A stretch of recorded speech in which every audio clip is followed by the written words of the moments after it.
बच्चों कल हम 11 को क्वेश्चन डिस्कस किए थे principle of inheritance and variation का, और आज फिर से हम क्वेश्चन डिस्कस करने जा रहे हैं। कुछ लगभग 100 क्वेश्चन आज और डिस्कस करेंगे और अच्छे अच्छे क्वेश्चन डिस्कस करेंगे जो बिहार स्कूल एग्जामिनेशन बोर्ड में पूछने वाले हैं, पूछा जाता है या पूछा भी गया है।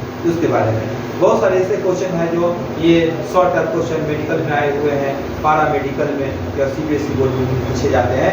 तो ये जरूर आप लास्ट तक ये वीडियो देखिएगा और अच्छा लगे तो लाइक और सब्सक्राइब जरूर कीजिएगा। तो चलिए स्टार्ट करते हैं। एक क्वेश्चन है यहाँ पर बच्चों, देखिए एक क्वेश्चन दिया है, a person suffering from colour blindness. एक पर्सन किससे सफरिंग गुजर रहा है पता तो, a person suffering from colour blindness can not recognise, क्या रिकॉग्नाइज नहीं कर सकता। तो याद रखिएगा वो पर्सन जो कलर ब्लाइंडनेस से सफर कर रहा है तो वो आपका रेड एंड येलो नहीं, रेड येलो नहीं, रेड एंड ग्रीन, ये रेड कलर और ग्रीन कलर को रिकॉग्नाइज नहीं कर सकते हैं, क्योंकि इनके जो है ना रेड कौन रेड पिगमेंट को पहचानने वाला, कौन पिगमेंट को पहचानने वाला जो पिगमेंट होता है क्या होता है, अफेक्टेड होता है, ठीक है, इसलिए वो नहीं पहचानते हैं। चलिए अगला क्वेश्चन देखते हैं। यहाँ पर मेंडल प्रपोज, मेंडल ने क्या प्रपोज किया था, लॉ ऑफ लीकेज या 10% एनर्जी लॉ या लॉ ऑफ इनहेरिटेंस या नन ऑफ दिस। तो Mendel propose law of inheritance, Mendel ने क्या प्रपोज किए थे, लॉ ऑफ इनहेरिटेंस प्रपोज किए थे किसने, मेंडल ने। 10% एनर्जी लॉ जब हम इकोलॉजी चैप्टर पढ़ेंगे तब उसके बारे में देखेंगे। 10% लॉ जो वहाँ पर ये मेंडल क्या प्रपोज किए थे, law of inheritance. How many characters were studied by the Mendel, Mendel के द्वारा कितने कैरेक्टर्स किए थे, याद रखिएगा बच्चों 7 कैरेक्टर्स को, ठीक है, 7 कंट्रास्टिंग कैरेक्टर्स को ये दिए थे, जिसमें 7 को डोमिनेंट और 7 को क्या था, रिसेसिव था। तो टोटल कैरेक्टर्स कितने थे, एक कैरेक्टर्स में एक होता है डोमिनेंट और रिसेसिव, 7 कैरेक्टर्स दिए थे। मैं ये इसका आंसर ये हो गया, ये हो गया और इसका आंसर ये हो गया। मेंडल सेलेक्टेड, मेंडल ने किसको सिलेक्ट किए थे, मेंडल ने सिलेक्ट किए थे किसको, गार्डन पी को। गार्डन याद रखिएगा, गार्डन पी को उन्होंने सिलेक्ट किए थे, जिनका नाम था, अगर ये भी हो सकता आपको दे दे, पाइजम सटिवम, पाइजम सटिवम भी ये दे सकता, सटिवम इसका वैज्ञानिक नाम आपको पूछ सकता है, pisum sativum. Law of segregation is also known as, law of segregation को क्या कहते हैं, तो लॉ ऑफ सेग्रीगेशन को क्या कहते हैं, लॉ ऑफ डोमिनेंस नहीं, लॉ ऑफ इंडिपेंडेंस नहीं, law of purity of gametes कहते हैं। लॉ ऑफ सेग्रीगेशन को क्या कहते हैं, law of purity of gametes भी कहते हैं। ये नोट्स में मैं पढ़ा चुका हूं, आगे आइएगा। In human blood groups A B, blood group अगर ए बी की बात करें तो याद रखिएगा इस पर एंटीबॉडीज जो है ना क्या होता है, एब्सेंट होता है, ठीक है, इस पर एंटीबॉडीज क्या होता है, एब्सेंट होता है। ये इस बात को याद रखिएगा, कई बार क्वेश्चन पूछा गया है। और ओ के बारे में इसी तरह से कर सकता है, आगे है ये हम देखेंगे इसको।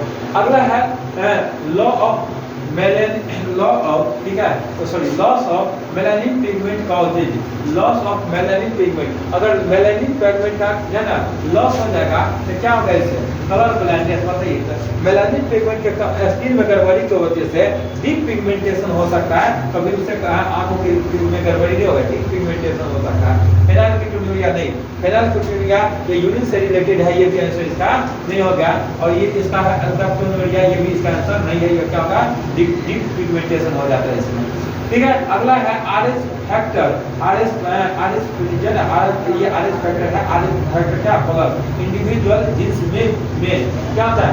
अगर हम देखें आरएस फैक्टर, अगर हम बात करते हैं आरएस फैक्टर का, तो आरएस फैक्टर इंडिविजुअल का ये जीन होगा ना, तो देखिएगा आरएस फैक्टर की बात करते हैं तो इसमें एक डोमिनेंट होंगे, एक रिसेसिव की बात करते हैं जीन का, ये क्या होगा, आर और सी, ये नहीं, ये रिसेसिव हो गया, ये डोमिनेंट है। आरएस फैक्टर में दोनों ही होता है, कैपिटल एंड स्मॉल।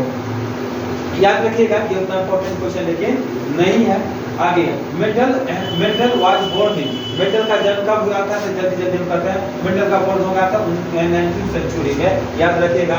अगला है फर्स्ट जेनेटिस्ट या father of genetics was first genetics या फादर ऑफ जेनेटिक्स, या फादर ऑफ जेनेटिक्स किसे कहते हैं? मेंडल साहब को कहते हैं, ठीक है। हुगो डे व्रीज है ये, नहीं डार्विन तो नहीं, मॉर्गन का किसे कहता है? मेंडल को। Mendel law can be applicable only when, Mendel का लॉ कब एप्लीकेबल होता है? Mendel law can be applicable only when, ये कब होगा? यहाँ पर है एक कैरेक्टर्स आर लिंक्ड, मेंडल का लॉ कब होगा? कैरेक्टर्स आर लिंक्ड होगा तब, या पेरेंट्स आर प्योर ब्रीड, नहीं characters are link, characters link होगा उसके बारे में नहीं, इसके बारे में भी है क्या है? पेरेंट्स आर प्योर ब्रीड, क्या इम्प्योर होगा? तब नहीं होगा, क्या ये स्मॉल आर होगा? तब नहीं होगा, होगा।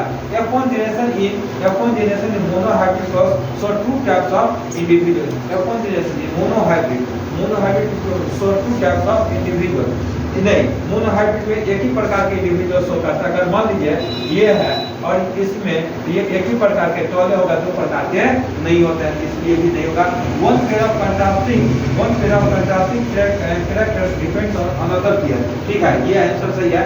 Mendel law can be applicable only when one pair of contrasting character depends on another pair. देखिएगा एक पेयर का किस पर है? दूसरे पेयर पर ये है, ये डोमिनेंट है, ये क्या है? ये से भी है। यहाँ ये है कंट्रास्टिंग, ये गलत लिखा हुआ है, याद रखिएगा, ये है कंट्रास्टिंग कैरेक्टर। कंट्रास्टिंग एगो डोमिनेंट एगो रिसेसिव हो गया, ये कंट्रास्टिंग। अगला देखते हैं क्वेश्चन नंबर 23 पर आइए, लिखा है एन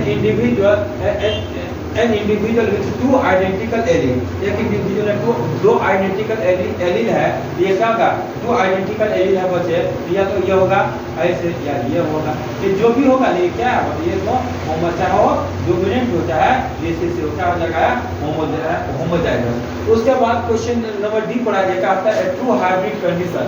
ट्रू हाइब्रिड, ये ट्रू हाइब्रिड नहीं है, इसमें क्या है? इसमें ये ट्रू हाइब्रिड नहीं है, अगर ये ले लेती है क्या है? ट्रू हाइब्रिड है। अगला क्वेश्चन देखते हैं, smallest segment of genetic material affected by mutation is, क्या है? ये याद रखिएगा, neutron. Small segment of genetic material affected by mutation क्या है? न्यूट्रॉन है। अगला है gene located on Y chromosome, Y chromosome पर जीन लोकेटेड होता है, म्यूटेंट जीन नहीं। यह वाई क्रोमोसोम पर क्या है? सेक्स लिंक्ड जीन्स होता है। स्ट्रॉन्ग म्यूटाजेन, म्यूटाजेन क्या? X ray, heat cold water, इस बहुत अच्छा क्वेश्चन याद रखिएगा, एक्स रे क्या है? एक्स रे जो है स्ट्रॉन्ग म्यूटाजेन है। म्यूटाजेन क्या होता है? जो म्यूटेशन कॉज करता है उसे क्या कहते हैं बच्चे? म्यूटाजेन कहते हैं। क्या कहते हैं? म्यूटाजेन कहते हैं। अगला देखिएगा, यहाँ पर है, यहाँ पर क्वेश्चन नंबर कितना देख लिए थे हम? 27 के बाद आ जाइए 20, क्वेश्चन नंबर 28 पर। अब हम कोशिश करेंगे जो पूछा हुआ क्वेश्चन अगर आपको बताएं जल्दी कुछ, लेकिन कुछ इंपॉर्टेंट है। और पॉइंट म्यूटेशन क्या हो गया? देखिएगा, पॉइंट म्यूटेशन डाउन सिंड्रोम नहीं, डाउन सिंड्रोम पूरा क्रोमोसोम से अफेक्ट होता है, नेट प्लांट नहीं। ये सिकल सेल एनीमिया क्या है बताइए तो? सिकल सेल एनीमिया ये पॉइंट म्यूटेशन के अंतर्गत आता है। Mendel second law is of the law of, क्या? मेंडल का सेकंड लॉ है लॉ ऑफ सेग्रीगेशन। पहला है लॉ ऑफ डोमिनेंस और दूसरा क्या है? Law of segregation.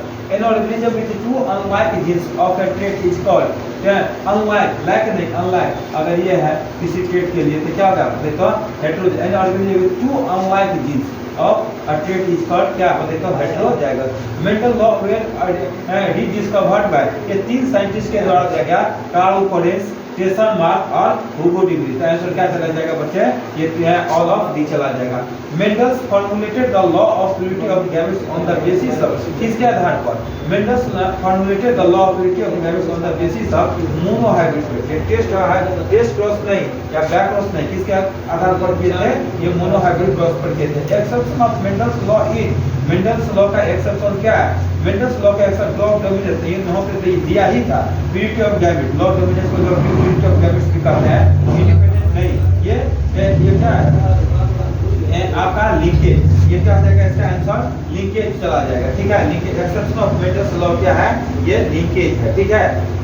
अगला है, यहाँ पर हम अगर बात करते हैं, नेक्स्ट है हीमोफीलिया। हीमोफीलिया क्या है? तो हीमोफीलिया का अगर बात करते हैं, हीमोफीलिया क्या है? हीमोफीलिया क्या है? मेंडेलियन डिसऑर्डर है, ठीक है। हेमोफीलिया क्या है? Mendelian disorder. हीमोफीलिया आपका मेंडेलियन डिसऑर्डर हो गया। Thalassaemia, colour blindness, sickle cell anaemia, ये सब क्या है? Mendelian disorder.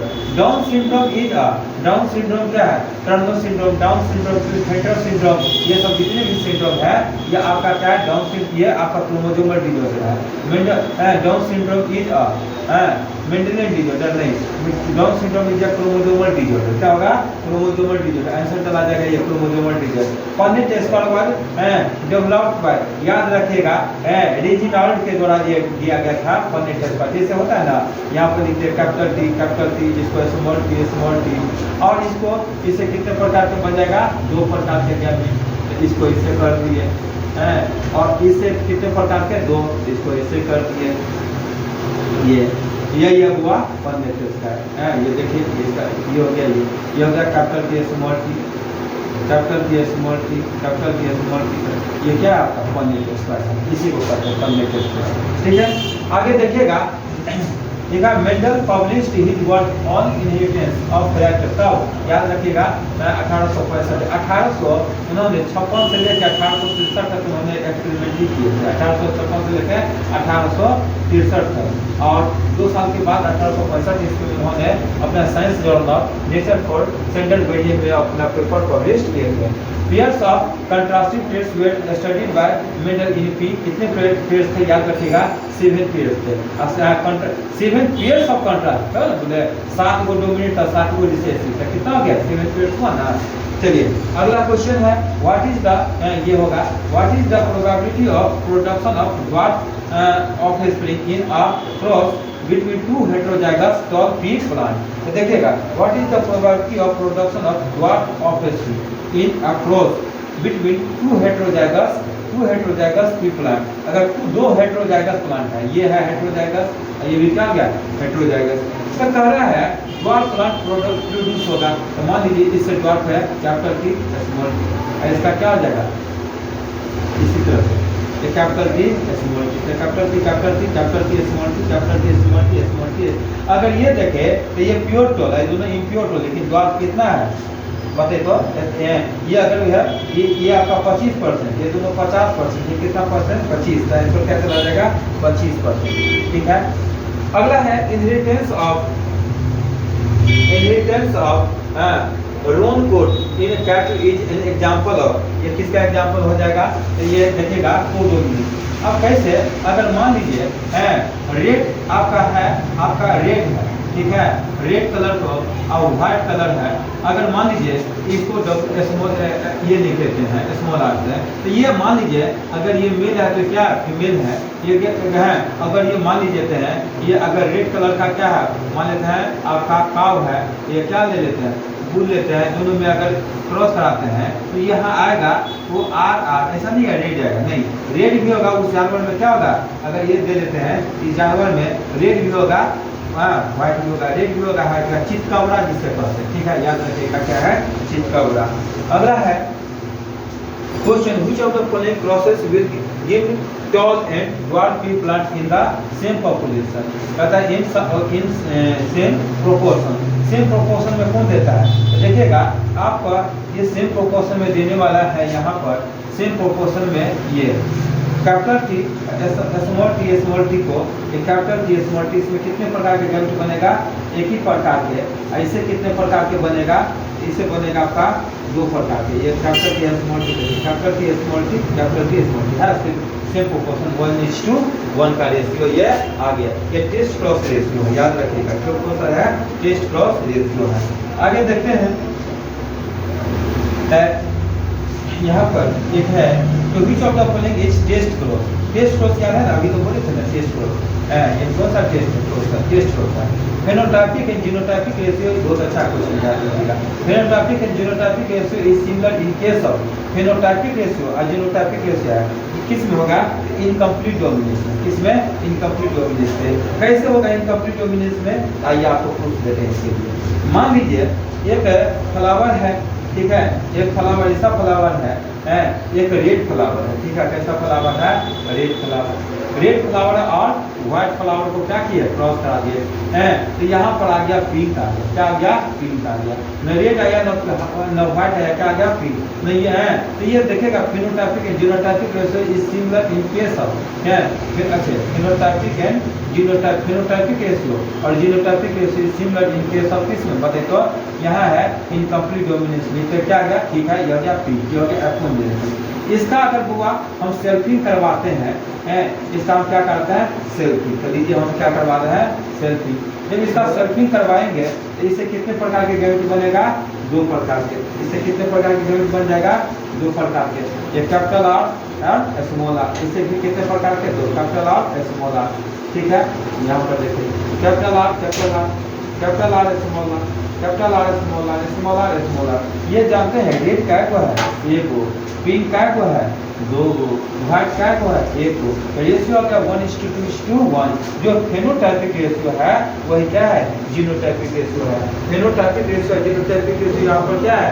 सेम है। तो क्या दिक्कत है इसमें? ठीक है, फेनोटाइपिक रेशियो और जीनोटाइपिक रेशियो क्या है? सेम है। उसका रेशियो क्या है? 1:2:1। अगला आइए नेक्स्ट क्वेश्चन देखते हैं। नेक्स्ट क्वेश्चन पढ़ा जाइए। कह रहा है how many types of gametes can be produced by how many types of gametes can be produced by a diploid organism who is heterozygous for four loci. तो देखिएगा कहते हैं how many types of gametes can be produced by a diploid organism है who is heterozygous for four loci. देखिएगा अगर हम ऐसे ले लें एग्जांपल के लिए n इक्वल टू कितना है? n इक्वल टू ले लें तो कितना है? 2 है। तो n equal to 2 number of gamete की अगर बात करें तो गैमेट का फॉर्मूला यहाँ पर नंबर ऑफ गैमेट कितने बनेगा? 4 प्रकार के। कितने प्रकार के गैमेट बनेगा? 4। याद रखिएगा यहाँ पर आप n बराबर कितना हो गया? 2। गैमेट कितने प्रकार के बनेगा? 4 प्रकार के। गैमेट का बनेगा फॉर्मूला 2 की पावर n। यहाँ n कितना है? आ गया मेरा 2। तो कितना हो गया टोटल? 4। अगर ये 4 आ गया है तो नंबर ऑफ प्लांट्स बराबर होता है। अगर नंबर ऑफ प्लांट्स बराबर लिखें तो यहाँ पर होता है गैमेट का स्क्वायर। नंबर एक फॉर्मूला आता है नंबर ऑफ प्लांट्स।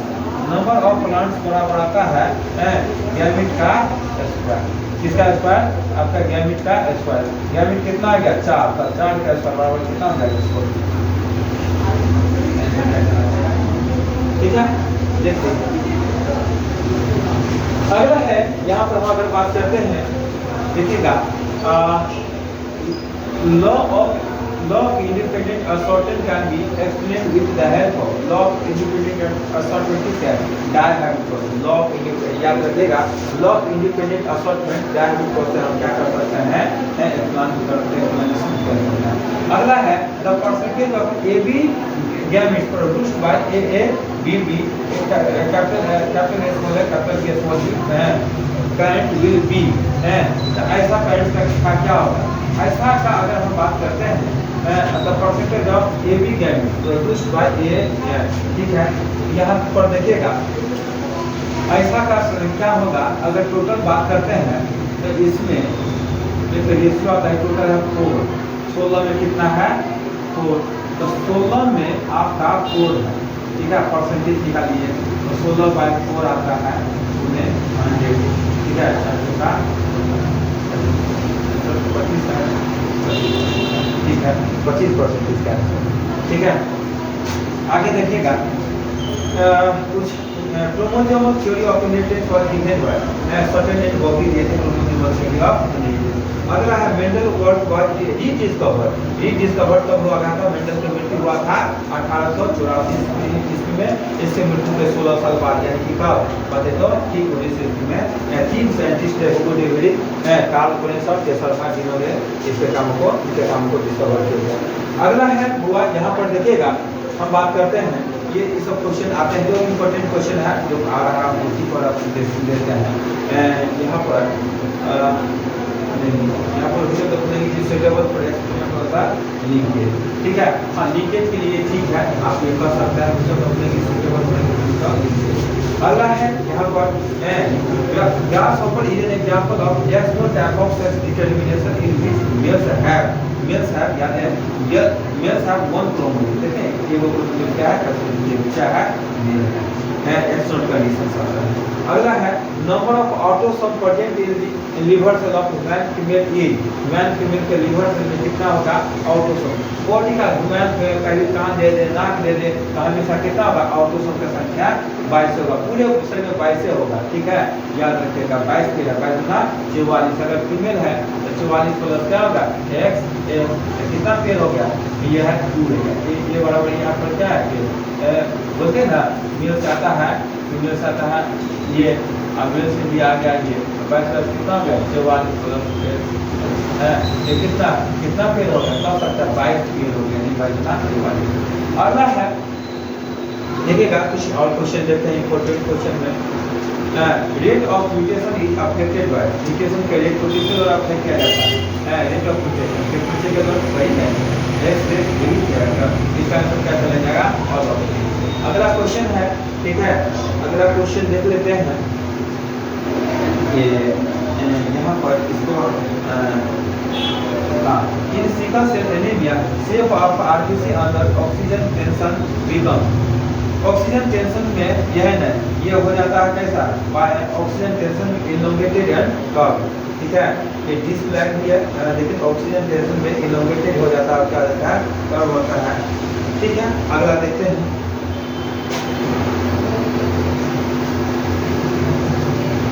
हाँ ये बहुत अच्छा क्वेश्चन है, इसको देख लीजिए। N example of quantitative trait in human being, human में क्वांटिटेटिव ट्रेट क्या है, याद रखिएगा, है स्किन का कलर है, एक होता था क्वालिटेटिव, क्या है क्वांटिटेटिव, तो ये क्या हो गया स्किन कलर है। अगर देखते हैं नेक्स्ट यहाँ पर ये क्वेश्चन 2022 में पूछा गया है, ठीक है, Klinefelter syndrome is characterised by a karyotype of Klinefelter syndrome, इसको स्टार मानिए, ये क्या होगा आपका, ये Klinefelter syndrome, x y chromosome की संख्या 44 प्लस एक्स वाई क्रोमोसोम की संख्या कितना है इसमें 47, ठीक है। फीमेल विथ टर्नर सिंड्रोम में देखिएगा फीमेल में और भी कैसा होता है उसका रूडिमेंट्री, यूट्रस क्या होता है छोटा, स्मॉल यूट्रस होता है, ब्रेस्ट क्या होता है अनडेवलप्ड होता है या अंडर डेवलप्ड, तो क्या चला जाएगा, क्या ठीक है। Trisomy is represented by, trisomy एक होता है मोनोसोमी, एक होता है ट्राइसोमी, यह क्या है 2n+1, ठीक है, डबल ट्राइसोमी 2n+1+1। इस देखिएगा तो अगला क्वेश्चन है यहाँ पर, ये क्वेश्चन बहुत अच्छा था, abnormality occurs due to monosomy, monosomy 2n-1, ठीक है, ठीक है। Individual has 2n=45, chromosome with 40x, ये होगा है ना 44 प्लस x नो, अभी तो चर्चा किए थे, ये क्या हो जाएगा ट्राइसोमी का कंडीशन, अब ट्राइसोमी टर्नर सिंड्रोम, अच्छा ये ट्राइसोमी, हाँ ट्राइसोमी 2n+1 है, ये जो है ना अलग है 47 में हो जाएगा, इसमें क्या है टर्नर सिंड्रोम, ये चर्चा किए थे टर्नर सिंड्रोम, वही ये नहीं बल्कि ये है टर्नर सिंड्रोम। अब अगला है marriage between a color blind man and a normal woman produce, कहता है फीमेल कैसा है कलर ब्लाइंड, क्वेश्चन बहुत अच्छा क्वेश्चन है, याद रखिएगा। अतः marriage between colour blind man, marriage between क्या कलर ब्लाइंड मैन, एक मैरिज मैन कैसा है कलर ब्लाइंड, कैसा है colour blind man and a normal woman, ठीक है, कलर ब्लाइंड मैन कर देते हैं, ठीक है, इसका और है marriage between colour blind man है कलर ब्लाइंड, मैन का हो जाएगा आ नॉर्मल वुमन, वुमन कैसा है मेरा हो जाएगा, ये दोनों के बीच में हम क्या करा रहे हैं क्रॉस, इसे कितने प्रकार के जड़ बनेगा x और y, ऐसे कितना होगा x और z, इससे जो बनेगा बच्चे x y x सी, ये होगा एक्स वाई, सभी लड़की क्या हो जाएगी कैरियर हो जाएगी।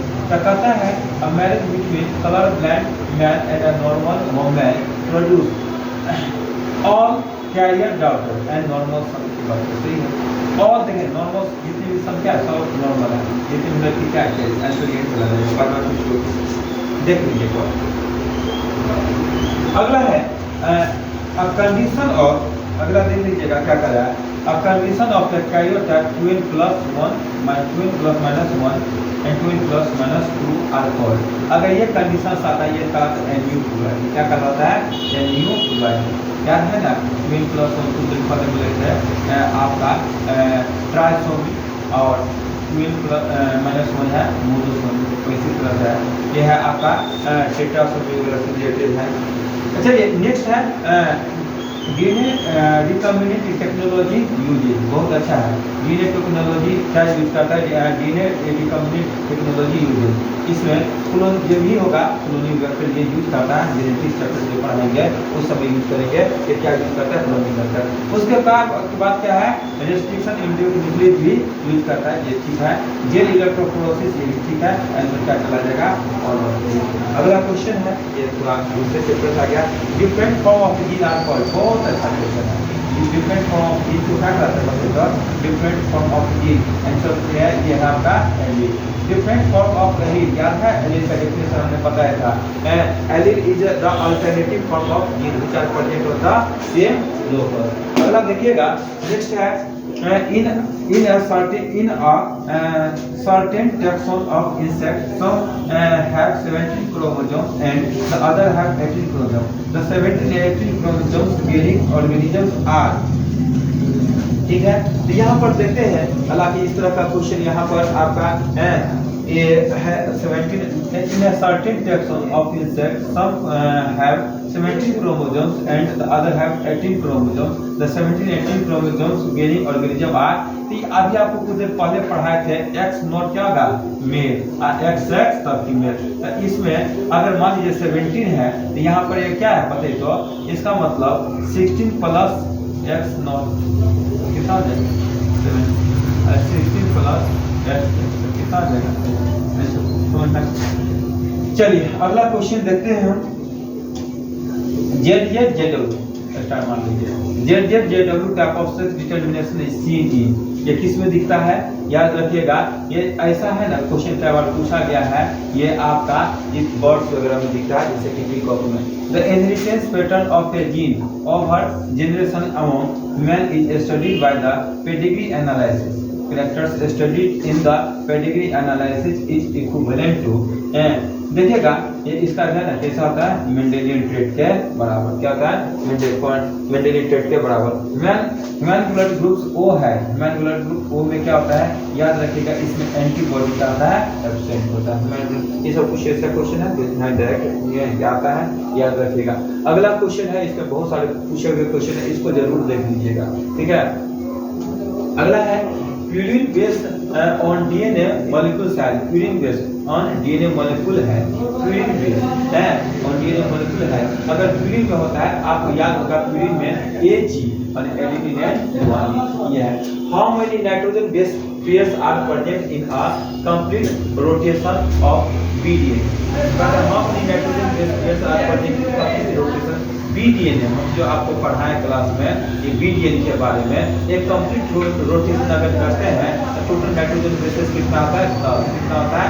10। और उसके दो के बीच की दूरी होता है 3.4 एंगस्ट्रॉम कर सकते हैं या 0.34 नैनोमीटर ले सकता है। पूरा का अगर इलेक्ट्रॉन में करें तो 34 एंगस्ट्रॉम होगा। ठीक है। अगला देखते हैं which of the following blood groups is universal. Universal blood group कौन है? अगर यूनिवर्सल तो ब्लड ग्रुप क्या है? यूनिवर्सल ये सबको देता है। 1:2:1 रेशियो इज अ क्रॉस। 1:2:1 उसको देखिए 1:2:1 रेशियो इज अ क्रॉस। तो ये देखिएगा ये ऐसा है तो क्या है? ये 1:2:1 इनकम्प्लीट डोमिनेंस या क्रॉस। तो यहाँ पर आप देख सकते हैं डोमिनेंस में नहीं इनकम्प्लीट डोमिनेंस में। याद कीजिए अभी कुछ देर पहले हम बताए थे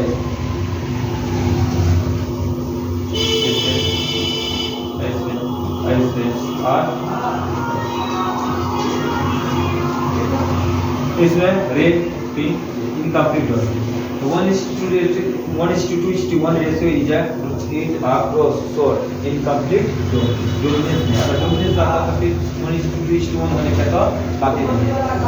अगला है which one is phenotypic ratio of monohybrid cross का monohybrid ratio and देखिए which one is phenotypic ratio of तो monohybrid cross का phenotypic ratio होता है 3:1 इंपॉर्टेंट है देख लीजिएगा। क्रोमोसोमल नंबर इंपॉर्टेंट है chromosomal number in human being से 44 प्लस XY ये होता है ठीक है गेमिंग इसका आधा होता है तो इसका क्वेश्चन पूछा गया वो चीज। अगला है देखिएगा inheritance of acquired characters was given by Lamarck ठीक है inheritance of acquired है ये अभी Lamarck की जो बात में पढ़ेंगे अभी ये क्वेश्चन यहाँ भले ही दे दिया लेकिन ये एवोल्यूशन चैप्टर से रिलेटेड है।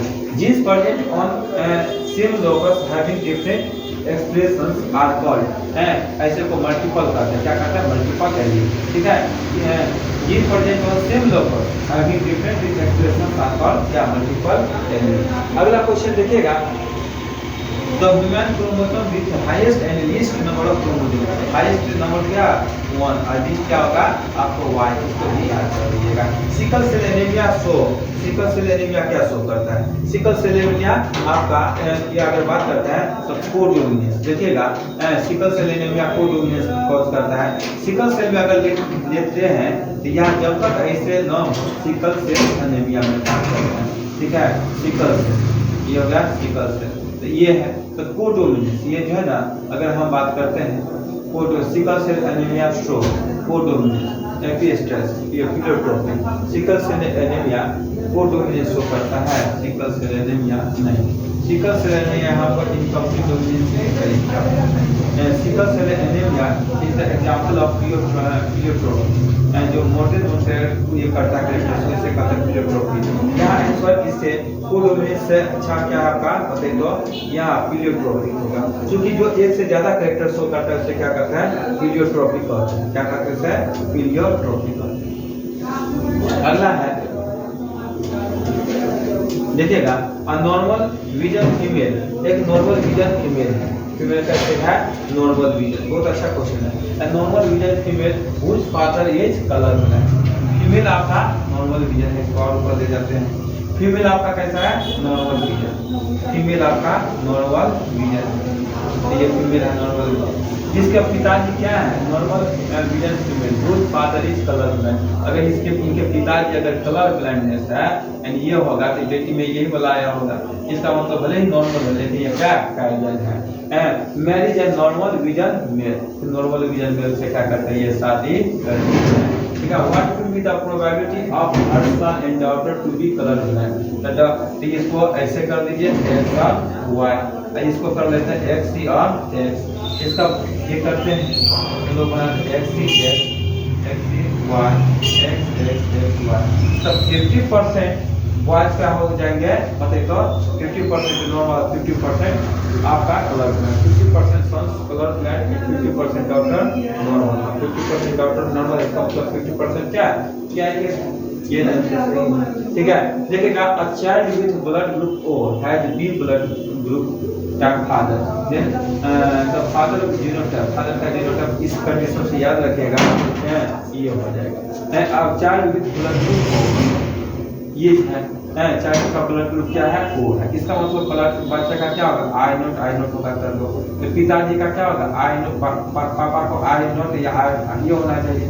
माँ के बारे में नहीं कहा माँ का I भी हो सकता है या माँ का I हो I भी हो सकता है या माँ का भी I नॉट I भी हो सकता है। पिताजी को क्या है पिताजी को ये है इसका मतलब माँ से जब भी आया है तो क्या है सिर्फ ये वाला ही आया तीनों में से कोई भी आ सकता है ये लेकिन आयु होना चाहिए तब ना बच्चा का ब्लड ग्रुप क्या हो जाएगा ठीक है।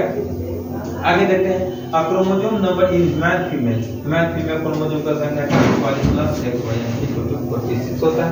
आगे देखते हैं यहाँ पर क्वेश्चन बस दो चार minute genotypic ratio of monohybrid cross genotypic ratio monohybrid cross का जीनोटाइपिक रेशियो तो जीनोटाइपिक रेशियो होगा 1:2:1 फिनोटाइपिक रेशियो 3:1 जीनोटाइपिक रेशियो 1:2:1 1 याद रखिएगा, क्लास में हो चुका होगा मुझे देखिएगा। फिनोटाइप कैसे बता भी देते हैं, ये हो गया इसे, ठीक है।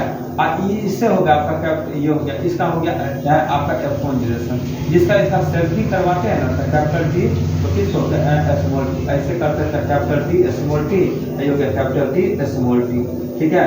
इसको जब हम ऐसे किए तो capital T capital T capital T small T capital T small T small T small T. अगर देखिएगा तो प्लांट टी को क्या है, लंबा, अरे वो बोनस, ये हो गया फेनोटाइपिक। लेकिन अगर जीन लेवल पर जाते हैं बच्चे, तो जीन लेवल पर क्या देखते हैं, एक वो शुद्ध लंबा है, दूसरा जो है ना शुद्ध लंबा है, वो बोनस 1:2:1 ये हो गया था जीनोटाइपिक, ठीक है। आगे देखिए कुछ और क्वेश्चन है, कहता है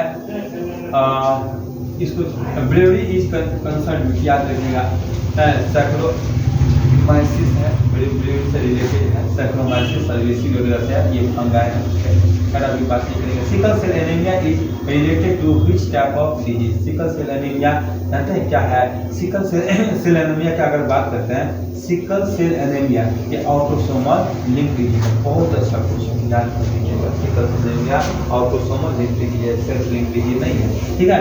लैक ऑफ ब्रेन रिप्रेजेंटेटिव ये पढ़ाई नहीं है, अगर है आपको 6th चैप्टर में पढ़ाएंगे, ठीक है।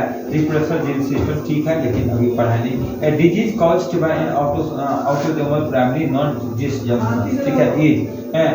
Disease caused by N autosomal primary non disjunction, ये जो है ना disease caused by autosomal primary non disjunction, इससे जो डिजीज होगा कौन सा सिंड्रोम का, डाउन सिंड्रोम। 21वां नंबर का क्रोमोसोम क्या होता है, एक कॉपी एक में घट जाता है, दूसरा में बढ़ता है, यह डाउन सिंड्रोम। टोटल क्रोमोसोम की संख्या इसमें कितना होता है, 47, इसी को कहते हैं ट्राइसोमी फॉस्फेटी।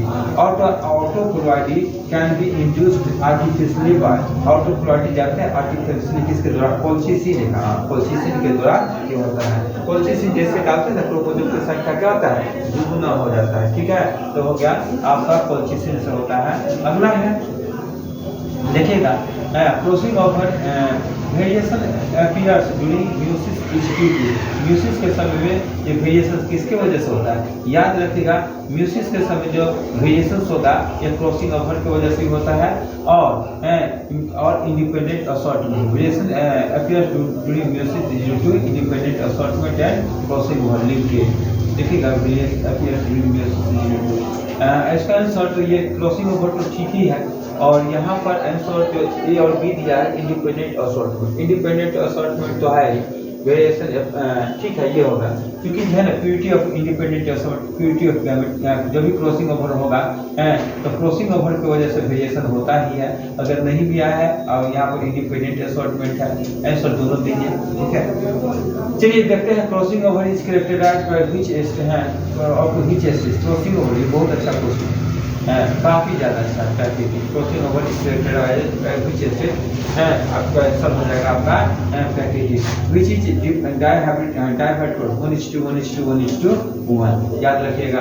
तो which of the following is not heredity disease, इसमें से हेरिडिटी डिजीज कौन सा नहीं है, देखिएगा। अगर हेरिडिटी डिजीज की बात करें तो 65 थैलेसीमिया है, लेकिन क्रिएटिनिन में नहीं है, इसमें क्या चला जाएगा इसका क्रिएटिनिन, याद रखिएगा हेरिडिटी डिजीज नहीं है। तो यहाँ तक है, क्वेश्चन तो और है और बनाइएगा। देखिएगा इस अगर हम एनालिसिस की अगर बात करें तो इस ये क्वेश्चन 2004 में इसमें कितना क्वेश्चन है, 1 मार्क वाला 4, 12 में 3, 13 में 2, 14 में 15 में 4, 16 में 3, अगर 17 में बात करें तो 3 गो था, 18 में 5 गो, 19 में 2 गो, 20 में 3 गो, 21 में 7 गो, 22 में 3 गो, ठीक है। और 23 में भी 4 गो था, 4 गो क्वेश्चन उसमें दिया हुआ था, तो ये अच्छा रहता है। और शॉर्ट आउट क्वेश्चन का भी देख सकते हैं आपका, 3 गो क्वेश्चन है, 3 गो क्वेश्चन है, तो काफी अच्छा है। आप इसे इस सबको जरूर देख लीजिएगा। यहाँ अगर और क्वेश्चन है बनाने के लिए, देखिए क्वेश्चन पूछा गया है, log segregation is also known as, तो कुछ चीजें पढ़कर चर्चा किए थे, जो भी क्वेश्चन वहाँ डिस्कस किए हैं सारे मिल जाएगा। Inheritance of the character who is been considered father genetic method selected, ये सब बना, ये सब क्वेश्चन चर्चा कर इसे देख लीजिएगा। कुछ क्वेश्चन था जिसे हम बनाए हैं, ठीक है बच्चे, ओके, थैंक यू। लाइक और सब्सक्राइब जरूर कीजिएगा, भूलिएगा।